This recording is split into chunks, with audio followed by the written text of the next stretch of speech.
problema paligid, hindi ko alam kung saan lulugar. Ako'y napaisip sa dami ng aking sinugal.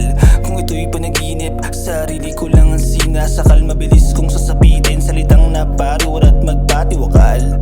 Utak ang kalaban, hirap ng bagalan. Sa pagtakbo isipan, misulang na pangunahan ng takot at kaba sa pagkakakulong. Sa bawat segundong walang mintis kong nilulong.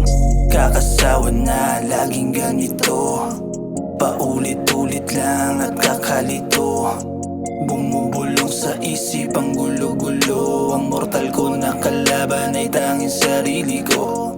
Ano masasabing nasagip sa pagkalunod kung sarili kong bangungutang sa'kin ay naging guro at laging kinabisa ang bawat galaw ko na nilakaran patungo sa pintuang nakasara. Nagkulong sa may silid at nasanay ng mag-isa. Ako ay nag-iisip kung ano nga ba talaga ang pumasok sa isip na tapusin ko na lang kaya ang paghihirap ko na akala ko magagawa, hindi pala. Luminaw ang isipan at ginalawan, hindi hinayaan lamunin ng nakaraan. Humiling sa itaas, agad pinagbigyan, niligaw ng landas pero akin ding tinandaan. Sa harap ng salamin ako'y nakatingin, nagtatanong sa'king sarili, gusto sagipin.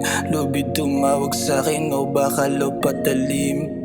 Libo-libong aman namin sana iyong dinggin. Sa harap ng salamin ako'y nakatingin, nagtatanong sa'king sarili, gusto sagipin. Lubid tumawag sa'kin o baka lo patalim. Libo-libong aman namin sana iyong dinggin. Kakasawa na laging ganito, paulit